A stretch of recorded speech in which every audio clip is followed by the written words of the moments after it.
বলছে পুরস্কারটা মূলত বিষয় না, সবার সামনে আইসা কথা বলা এই বয়সে এটা কিন্তু অনেক শক্তির প্রয়োজন। এখানে মুরব্বী যারা আছে সামনে এসে যদি একটু কথা বলতে দেওয়া হয়, পা কিন্তু থরথরায় কাঁপবে। ওই জায়গার মধ্যে এই বাচ্চাগুলো এসে কিভাবে সুন্দর করে বলছে দেখছেন, এগুলি হচ্ছে আপনাদের এলাকার গৌরব সন্তান। এই মানুষগুলি একটা সময়, আমরা আশা লাগবে না, এরাই পুরো বাংলাদেশকে ইনশাল্লাহ লিড দিবে একটা সময়। যদিও আল্লাহ রাব্বুল আলামিনের নাম শুধুমাত্র 99টি নয়, কোথায় কোথায় বলা হয়েছে 3000। আজকে আমাদের কাছে 99টি নাম প্রসিদ্ধ। কয়টি নাম প্রসিদ্ধ? 99টি নাম। এই 99টি নাম হতে 3টি নামের ফজিলত সম্পর্কে আজকে আপনাদের সামনে আলোচনা করব ইনশাআল্লাহ। কয়টি নামের ব্যাপারে বলবো? 3টি। 1 নম্বর ইয়া খালিকু, নাম কি? ইয়া খালিকু।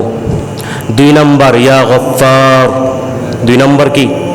ইয়া গফফার। 3 নম্বর আল বারিউল মুসাউবির, বলেন আল বারিউল মুসাউবির। নাম কয়টা বললাম? 1 নম্বর ইয়া খালিকু, 2 নম্বর ইয়া গফফার, 3 নম্বর আল বারিউল মুসাউবির। এই 3টি নামের ফজিলত বলবো। দেখেন, নবী করিম সাল্লাল্লাহু আলাইহি ওয়াসাল্লামের একটা হাদিস, যখন তোমাদের সন্তান হয় তখন ওই সন্তানগুলোর নাম রাখো সুন্দর সুন্দর নাম।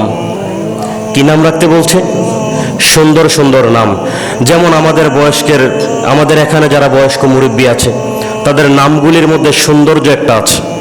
কিন্তু বর্তমান সময়ের যুগের নামগুলি এমনভাবে রাখা হয়, মনে হয় আধুনিকতার সর্বোচ্চ পর্যায়ে পর্যন্ত পৌঁছায়া যায়। নাম রাখে কি? হামিম। নাম ডাকটা শুনতে সুন্দর, কিন্তু হামিম ডাকটা কোথায় থেকে আসছে? জাহান্নামের কঠিন একটা শাস্তির জায়গা হচ্ছে হামিম। এরকম করে বিভিন্ন নাম রাখা হয় যেই নামের কোনো ভালো কোনো অর্থ নাই। আর প্রত্যেকটা ব্যক্তির যেই নাম রাখা হয়, ওই নামের অর্থের সাথে ব্যক্তির উপর একটা তাসির থাকে। তাসির বলতে নামটা যেই অর্থে, ওই নামের সাথে, অর্থের সাথে ব্যক্তির একটা সম্পর্ক থাকে। কি থাকে? সম্পর্ক থাকে। যেমন আল্লাহ রাব্বুল আলামিন নবী করিম সাল্লাল্লাহু আলাইহি ওয়াসাল্লামের কাছে একজন আয়েশা বললেন, ইয়া রাসূলুল্লাহ, আমার নাম রাখা হয়েছে খুনসা। নবী করিম সাল্লাল্লাহু আলাইহি ওয়াসাল্লাম নামটা শোনা মাত্রই তার মুখের চেহারাটা মলিন হয়ে গেল। তিনি বললেন যে তোমার গার্জিয়ান কি নাম রাখার জন্য আর কোনো শব্দ নাম খুঁজে পায় নাই? নবী করিম সাল্লাল্লাহু আলাইহি ওয়াসাল্লাম তখন ওই ব্যক্তির নামটা রেখে দিলেন, আজ থেকে তোমার নাম হচ্ছে আব্দুল্লাহ। আর একটু জোরে পড়েন না সুবহানাল্লাহ। নবী করিম সাল্লাল্লাহু আলাইহি ওয়াসাল্লাম 4টা নামের ব্যাপারে বলছেন, এই 4টা নাম আল্লাহর কাছে বেশি প্রিয়, তার মধ্যে একটা নাম হচ্ছে আব্দুল্লাহ। তো নবী করিম সাল্লাল্লাহু আলাইহি ওয়াসাল্লাম নাম রাখার পিছনে তিনি তার উম্মতদেরকে বলেছেন, যখনই তোমাদের সন্তানদের নাম রাখবা তখন ওই নামের অর্থটা যেন সুন্দর নাম হয়। নবী করিম সাল্লাল্লাহু আলাইহি ওয়াসাল্লাম তিনি তার উম্মতদেরকে এই শিক্ষাটা কোথায় থেকে দিলেন? কারণ আল্লাহ রাব্বুল আলামিনের প্রত্যেকটা নামই সুন্দর। আল্লাহর নামগুলি প্রত্যেকটা অর্থ বহন করে। আল্লাহর প্রত্যেকটা নামের মধ্যে তার সিফাত খুঁজে পাওয়া যায়, তার গুণ খুঁজে পাওয়া যায়। প্রত্যেকটা নামের সাথে আল্লাহর সাদৃশ্য আছে। আপনি যেমন দেখেন, আল্লাহর নাম একটা হচ্ছে খালেক। আল্লাহর নাম কি? খালেক। যিনি সৃষ্টি করেন, যিনি সৃষ্টি করেন তাকে খালেক বলে। এখন সৃষ্টি কিভাবে? এমন সৃষ্টি যেই সৃষ্টিটা অতীতের কেউ বানাতে পারে নাই, ভবিষ্যতে কেউ পারবে না, পারে নাই, ভবিষ্যতে কেউ পারবে তার সম্ভাবনাও নাই। এমন সৃষ্টি যিনি তৈরি করতে পারেন তাকে খালেক বলে। কথা বুঝতে পারছেন? আরো সহজভাবে বলি, একটা গাছ কাইটা এরকম একটা চেয়ার বানানো সম্ভব, স্বাভাবিকভাবে সম্ভব। এবার আপনি আরেকজনকে দেখায় যদি বলেন, আমি নতুন একটা মসজিদ করছি, আমার মসজিদের মিম্বারটা এরকম যেন হয়, সে চাইলে এটার মতো বানাতে পারবে। ভবিষ্যতে যতগুলি খুশি ততগুলি এই চেয়ারের মতো চেয়ার বানানো যাবে। কিন্তু আপনাদের কাছে জানতে চাই, আমার মতো আপনার মতো মানুষ পৃথিবীর কে বানাতে পারবে? এই মানুষের মতো অতীতে কেউ বানায় নেই, বর্তমানে কেউ বানাচ্ছে না, ভবিষ্যতে কেউ বানাতে পারবে না। এরকম যিনি সৃষ্টি করতে পারেন তাকে খালেক বলে। সুবহানাল্লাহ বলবেন না? আমি মনে হয় আপনাদেরকে বুঝাতে পারি নাই। এমন সৃষ্টি, যেই সৃষ্টি মানুষ নয়, গোটা পৃথিবীর সৃষ্টি জগৎ, মানুষ, জিন, ফেরেশতা, আরো যত সৃষ্টি জগৎ আছে, সবাই একসাথে বসে যেই জিনিসটা বানাতে পারবে না, ওই জিনিসটা যিনি বানাতে পারেন তাকে কি বলে? খালেক বলে। আমি গত জুমায় আলোচনা করতে গিয়ে আল্লাহ রাব্বুল আলামিনের গুণগত পরিচয় সম্পর্কে বলতে গিয়ে বলেছিলাম, আল্লাহ রাব্বুল আলামিন তার অনেকগুলি সুন্দর সুন্দর নাম আছে, যে নামগুলি নিয়ে তাকে ডাকলে আল্লাহ খুশি হয়ে যায়। আর একটু জোরে পড়েন না সুবহানাল্লাহ। নবী করিম সাল্লাল্লাহু আলাইহি ওয়াসাল্লাম হাদিস বর্ণনা করেছেন, 99টি নাম আল্লাহর আছে। এই 99টি নাম নিয়ে কেহ যদি, যার যেই সমস্যা, ওই সমস্যা নিয়ে যদি আল্লাহর কাছে ওই নাম ধরে ডাকে, আল্লাহ রাব্বুল আলামিন ওই বান্দার উপরে খুশি হয়ে যায়। তখন আল্লাহর কাছে ওই নাম ধরে ডাকার কারণে বান্দার সমস্যা যেটা, আল্লাহর কাছে যখন ওই সমস্যার নাম ধরে আল্লাহকে ডাক দেয়, তখন আল্লাহ রাব্বুল আলামিন খুশি হয়ে যায়।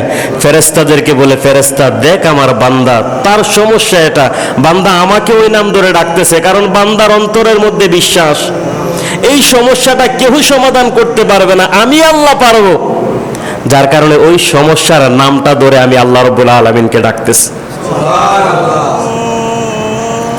আপনি যেমন দেখেন আল গফফার, আল্লাহর একটা নাম ক্ষমাশীল। এই নামটা কার? আল্লাহর। আল্লাহ রাব্বুল আলামিন কোন বান্দা গুনাহ করার পরে যখন তার মাফের প্রয়োজন হয়, গুনাহ ক্ষমা নেওয়ার যখন প্রয়োজন হয়, তখন এই বান্দা যখন আল্লাহর কাছে বলে, আল্লাহ আপনি তো গফফার, মাফ করে দেন, এই শব্দটা নিয়ে যখন বান্দা আল্লাহর কাছে ডাকে, তখন আল্লাহ ফেরেশতাদেরকে ডেকে বলে, দেখ আমার বান্দাটা গুনাহ করছে, এখন মাফ নেওয়ার প্রয়োজন, মাফ কার কাছে নেবে? বান্দা আমাকে গফফার বলে ডাকতেছে, ক্ষমাশীল বলে ডাকতেছে। সুবহানাল্লাহ। তখন আল্লাহ রাব্বুল আলামিন ফেরেশতাদেরকে সাক্ষী রেখে বলে, ফেরেশতা আমার বান্দা তো ভুল করে ফেলছে, কিন্তু আমি আমার রবকে, আমার বান্দা আমাকে গফফার, ক্ষমাশীল বলে ডাকতেছে, তার এখন মাফের প্রয়োজন, এখন তার ক্ষমার প্রয়োজন, এখন তার ভুল থেকে প্রায়শ্চিত্ত নেওয়ার প্রয়োজন। এটা কেউ করতে পারে না। বান্দা আমাকে গফফার বলে ডাকতেছে, কারণ আমি ক্ষমাশীল, আমি মাফ করতে পারি, বান্দার প্রয়োজন মাফ। বান্দা আমাকে ডাকতেছে, তোরা সাক্ষী থাক, আমার বান্দাকে আমি মাফ করে দিলাম। এরকম 99টা নামের 99টা ফজিলত আছে। 99টা নামের 99টা ফজিলত আছে। বান্দা যেই সমস্যায় পড়ুক না কেন, 99-এর কোনো না কোনো একটা নামের মধ্যে যায় বান্দার সমস্যা পড়ে যাবে। বান্দা যখন আল্লাহর ওই নিজের সমস্যাটার সাথে আল্লাহর ওই নামটা বাহির করে আল্লাহকে ওই নামে ডাকবে, নবী করিম সাল্লাল্লাহু আলাইহি ওয়াসাল্লাম মুসলিম শরীফের মধ্যে বলেছেন, বান্দা যখন নিজের সমস্যাটা বাহির করে আল্লাহর ওই নামটা বাহির করে আল্লাহর ওই নামটা নিয়ে ডাকে, আল্লাহ খুশি হয়ে যায়, বান্দার যে সমস্যা দূর করে দেয়। আমার ভাইয়েরা, হযরত আবু হুরায়রা রাদিয়াল্লাহু তাআলা আনহু হতে বর্ণিত, নবী করিম সাল্লাল্লাহু আলাইহি ওয়াসাল্লাম তিনি বলেন, আল্লাহ রাব্বুল আলামিনের 99টি নাম আছে। কয়টি নাম? 99টি নামের মধ্যে বান্দা বিশেষ বিশেষ ক্ষেত্রে, অর্থাৎ বান্দার যখন যেই সমস্যা হয়, বান্দার যখন আল্লাহর কাছে যেই বিষয়টা চাওয়ার প্রয়োজন হয়, ওই সময় যদি আল্লাহর ওই নামটা ধরে আল্লাহকে ডাক দেয়, আল্লাহ রাব্বুল আলামিন ওই বান্দার ডাকে সাথে সাথে সাড়া দিয়ে দেয়। নবী করিম সাল্লাল্লাহু আলাইহি ওয়াসাল্লাম আরো বলেন, আল্লাহ রাব্বুল আলামিনের 99টা নাম অন্তর থেকে যারা বিশ্বাস করবে, যারা মুখস্থ করে ফেলবে, আল্লাহর ওই নামটি প্রত্যেক দিন সকাল বিকাল যে বান্দাগুলি পড়বে, আল্লাহ রাব্বুল আলামিন তার ওই নামগুলি বিশ্বাস নিয়ে পড়ার কারণে, মুখস্থ করার কারণে আল্লাহ রাব্বুল আলামিন ওই বান্দাটাকে হাসরের ময়দানে জাহান্নামের মধ্যে ফালাবে না। কিছু কিছু বান্দাদেরকে এমন করা হবে, জাহান্নামের ময়দানের মধ্যে ফালানো হবে, জাহান্নামের মধ্যে তাদেরকে নিক্ষেপ করা হবে। আগুন তাদের ডানে থাকবে, বামে থাকবে, সামনে থাকবে, পিছনে থাকবে। ওই ব্যক্তিদের শরীরের মধ্যে জাহান্নামের আগুন স্পর্শ করবে না। তখন কিছু কিছু মানুষ তাদেরকে ডাক দিয়ে বলবে, ওই মানুষগুলিকে জাহান্নামে ফালানো হয়েছে, কিন্তু জাহান্নামের আগুন কেন তাদের উপর স্পর্শ করতেছে না? তখন পাশ থেকে কিছু কিছু ফেরেশতারা জবাব দিবে, তোমরা কি শোনো নাই? আল্লাহ রাব্বুল আলামিনের নবী অনেকগুলি হাদিসের কথা বলেছে। আল্লাহ রাব্বুল আলামিন তার অনেক বান্দাগুলিকে এত বেশি পছন্দ করে নিয়েছে তাদের আমলের কারণে। যদিও বান্দা ব্যক্তি হওয়ার কারণে, মানুষ হওয়ার কারণে গুনাহ করেছে, কিন্তু তাদের এমন কিছু আমল ছিল যে আমলগুলি দুনিয়াতে করার কারণে আল্লাহ রাব্বুল আলামিন তাদের উপরে জাহান্নামের আগুন হারাম করে দিয়েছে। গুনার কারণে জাহান্নামের মধ্যে এসেছে, আমলের কারণে আগুন তাদের জন্য হারাম হয়ে গিয়েছে। সুবহানাল্লাহ বলবেন না? ব্যক্তি গুনাহগার, গুনার কারণে জাহান্নামের মধ্যে গিয়েছে, কিন্তু জাহান্নামের আগুন, জাহান্নামের শাস্তি তাকে স্পর্শ করতে পারতেছে না। আমার ভাইরা, তার মধ্যে অনেকগুলি আমল আছে। তার মধ্যে একটি আমল হচ্ছে যে বান্দা বান্দিরা দুনিয়ার মধ্যে থাকা অবস্থায় আল্লাহর 99টি নাম মুখস্থ করে নিবে, অন্তর থেকে বিশ্বাস করবে, আল্লাহর এই নামটি সকাল বিকাল পড়বে। ওই মানুষগুলি যদিও নিজের গুনার কারণে জাহান্নামে যায়, আল্লাহ রাব্বুল আলামিন ওই দুনিয়াতে তার নামগুলি মুখস্থ করার কারণে, অন্তর থেকে বিশ্বাস করার কারণে জাহান্নামে যাওয়ার পরেও জাহান্নামের ওই শাস্তি তাদেরকে স্পর্শ করতে পারবে না।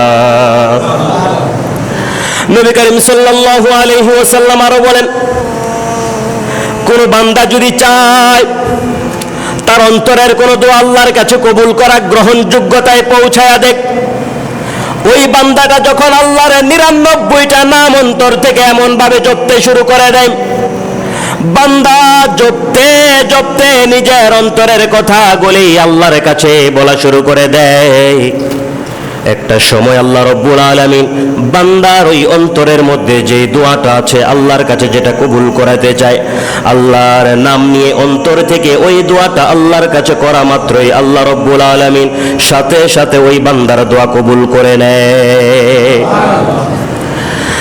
নবী করিম সাল্লাল্লাহু আলাইহি ওয়াসাল্লাম আরো বলছেন, কোন বান্দারা যদি জান্নাতে যাওয়ার জন্য রাস্তা খুঁজতে থাকে, ফিতনার জমানায় কিয়ামতের আগের সময়টা এমন কঠিন হবে, সঠিক পথ কোনটা, আল্লাহর হেদায়েতের রাস্তা কোনটা, এই রাস্তাটা পর্যন্ত মানুষদের মধ্যে বিভ্রান্ত তৈরি হয়ে যাবে। একটা সময় একটা ফরজ বিধান নিয়ে দুইজন আলেম ঝগড়া করা শুরু করে দিবে, একজন বলবে এটা ফরজ, আরেকজন বলবে এটা ফরজ না। আমার ভাইয়েরা, এমন কঠিন মুসিবতের সময়ও কোন বান্দারা যখন আল্লাহর ওই 99টি নাম নিয়ে সকাল বিকাল জপতে থাকে, আল্লাহ রাব্বুল আলামিন মেহেরবানি করে, দয়া করে ওই বান্দাটাকে হেদায়েতের রাস্তার মধ্যে শামিল করে দিবে। সুবহানাল্লাহ। কঠিন মুসিবতের সময়, ফিতনার জমানায় মানুষগুলি যখন আল্লাহর এই 99টি নাম নিয়ে আল্লাহর কাছে হেদায়েতের রাস্তা চাবে, আল্লাহ রাব্বুল আলামিন ওই বান্দার কাছে হেদায়েতের রাস্তাটা খুলে দেবে। সুবহানাল্লাহ। এই পৃথিবীর মধ্যে হেদায়েতের রাস্তা পাওয়া এর থেকে বড় কল্যাণময় পথ, এর থেকে কোনো বান্দার জন্য সঠিক পথ পৃথিবীতে আর কোনো কিছু হতে পারে না। সাহাবায়ে কেরামরা যুদ্ধ করেছেন, শহীদ হয়েছেন, নবীরা কষ্ট করেছেন, দ্বীনের দাওয়াত দিয়েছেন, বিতাড়িত হয়েছেন, শুধুমাত্র একটাই, আল্লাহর কাছে থাকার জন্য, আল্লাহর পথে থাকার জন্য।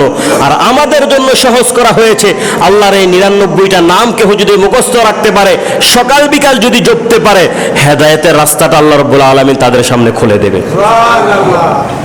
আমি আজ থেকে 1.5 থেকে 2 বছর আগে বর্তমান সময়ে যে ওই কঠিন জমানা, এটা প্রমাণ করেছি। 3টা জুমা আমি আলোচনা করেছি কিয়ামতের আলামতের ফিতনার জমানা নিয়ে। বর্তমান সময়, এই সময়টার কথাই নবী করিম সাল্লাল্লাহু আলাইহি ওয়াসাল্লাম হাদিসের মধ্যে বলেছেন। সুন্নত নিয়ে আছে, ওয়াজিব নিয়ে আছে, ফরজ বিধান নিয়েও পর্যন্ত বর্তমান সময় আলেমদের মধ্যে মতানৈক্য তৈরি হয়ে গিয়েছে। এটাই ফিতনার জমানা, এই সময়টার কথাই বলেছেন। আর এই সময়টার মধ্যেই আল্লাহর যেই বান্দা, আল্লাহর যেই বান্দি এই ৯৯টা নাম মুখস্থ রাখবে, সকাল বিকাল পড়বে, আল্লাহ রাব্বুল আলামিন দয়া করে ওই বান্দার জন্য হেদায়েতের রাস্তাটা খুলে দিবে। দেখেন আল্লাহ রাব্বুল আলামিন এর মধ্যে তার একটা নাম হচ্ছে আল খালিক। শব্দটা কি? আল খালিক। একটু জোরে বলেন না, মন থেকে। খালিক, সৃষ্টিকর্তা কে? আল্লাহ। এই নামের একটা ফজিলত আছে। এই নামের কি আছে? ফজিলত আছে। কোনো বান্দা যদি বিপদে পড়ে, কোনো বান্দা যদি বিপদে পড়ে, বিপদে পড়ার পরে কোনো বান্দা যদি এক সপ্তাহে প্রত্যেক ফজর নামাজের পরে, ফরজ নামাজের পরে যদি 100 বার করে ইয়া খালিক এই শব্দটা পড়ে অন্তর থেকে বিশ্বাস করে, এক সপ্তাহ শেষ, ওই বান্দার বিপদও দূর হয়ে যাবে। কিভাবে দূর হবে? দেখেন আল্লাহ রাব্বুল আলামিন ওই বান্দা যখন দুনিয়াতে বসে আল্লাহকে ডাকতে থাকবে, আমি প্রথমেই বলেছিলাম পৃথিবীর যেটা পারবে না, পৃথিবীর মানুষদের কাছে যেটা অসম্ভব, ওই জিনিসটা, অসম্ভব জিনিসটা যিনি সৃষ্টি করতে পারেন তাকে কি বলে? খালিক বলে। বান্দা যখন বিপদে পড়ে আল্লাহকে এটা ডাকতে থাকে, তখন আল্লাহ রাব্বুল আলামিন আসমান থেকে 100 জন ফেরেশতা পাঠায়া দেয়। আর একটু জোরে বলবেন না সুবহানাল্লাহ। বান্দা যখন এই আমল করা শুরু করে দেয়, অন্তর থেকে যদি খালেস নিয়তে হয়, আল্লাহ 100 জন ফেরেশতা পাঠায়া দেয়। বান্দার উপরে যত বিপদ আছে প্রত্যেকটা বিপদের রাস্তা বান্দার জন্য সহজ করে দেওয়া হয়। আল্লাহ রাব্বুল আলামিন